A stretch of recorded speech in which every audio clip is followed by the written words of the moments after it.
we're from PressGo, a social enterprise looking to help create mentally healthy workplaces. My name is Ruth Taylor. Hi, I'm Ray. Thanks, Ray. Nice to see you today. We're going to look at the pillar, for the Te Whare Tapa Wha pillar of spiritual. So what does spiritual mean to you, Ray? Because I must admit, when I first did hear the word spiritual, I don't know, maybe it's my upbringing, maybe it's the kind of UK person in me, but for me, that's religion. And I'm not actually that religious.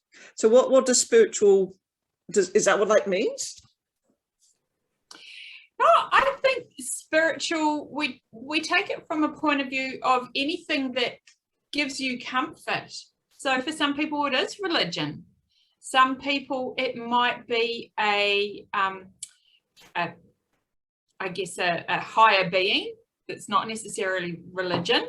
It might be a faith of a connection with even a different community.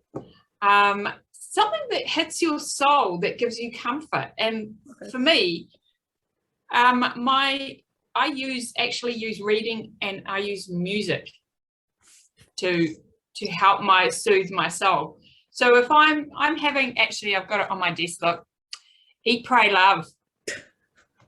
Classic book of just feeding your soul in whatever way that works for you, and do it often. Make a time. You owe it to yourself, I reckon. So even having a bath feeds, or a spa, that can feed your soul, can't it? That's true. I mean, I must admit, I've always, wherever I've lived or wherever I've worked, I've always wanted to be able to see trees. So if I look out my window now, we had a blank grass section.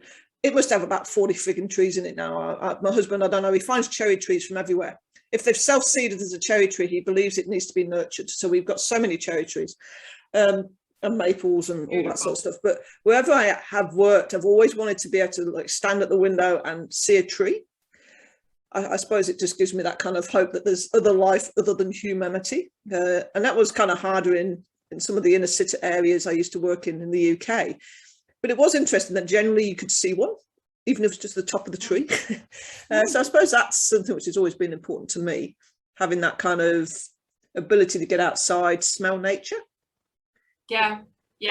And that's also important. We have a beautiful outlook here, and it's been important when I set up the office for me to see Prongia, because that's my mountain. Yeah. And so when I look out my office window, that fuels my creativity, and it's a beautiful way to have it. And that's, again, it's looking at the things that make me, soothe me, help me personally. Sitting under the tree, or even things like getting out, laying on the grass and looking at the clouds. Remember that? Remember doing those sorts of things? Still do that, actually. I do. I am a bit of a cloud gazer, because that whole, making pictures. Yeah, certainly when I'm at the beach. I love it. Yeah. I also do, that kind of, they call it like mindfulness, but I'll do those things like where you do, you look for a certain colour, where you kind of give yourself that challenge, just trying to switch off. Certainly if I've been staring at the screen a long time, I'll look out my window and I'll go, right, what can I see which is red? And you suddenly find yourself looking at things you haven't looked at that closely for years, because you're not really that interested. So from here now, I can see the tail lights of a car, the outside of a giveaway sign, kind of the roof of the house is a bit red. Oh, and thought about it, the twigs of my maple, because it's one of the red maples. That's probably most of what I can see. Oh, a bit of a hedge, some of the leaves on the hedge. But these are things you don't normally see, because they're not important. So I do find myself doing that occasionally, just to switch my brain, I guess. And that's actually something which I find is quite relaxing. So I guess that comes under your spiritual umbrella. Yeah, I guess so. Because, and that's excuse me, that's that one of the things you can use, because spiritual calms us usually, and we can use that that 5, 4, 3, 2, 1 technique we use, where you look out the window or look around you and see 5 things you can see? What are 4 things you can feel with your hands? Using your senses. Yep. Because when there's so much noise around with everything else going on, we need something to calm us down.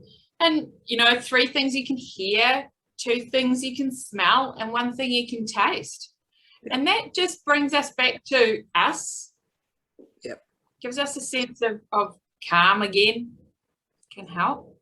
Yeah, because it stops that whole kind of that whirlwind, which your brain can get into when you start thinking about stuff, just kind of goes faster and faster and faster, and you just kind of, I want to get off. And I guess, that whole, almost break the sight of your brain by looking different places and making it work for you. Yeah. Yeah.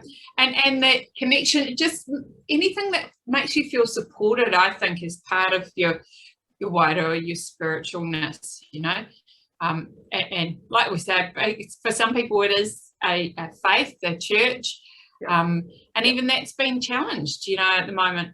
For some it's sport, because we can't do those things. Yep. So it's finding out ways that you can keep that arm, that leg, of the elephant, supported during this time. Yeah.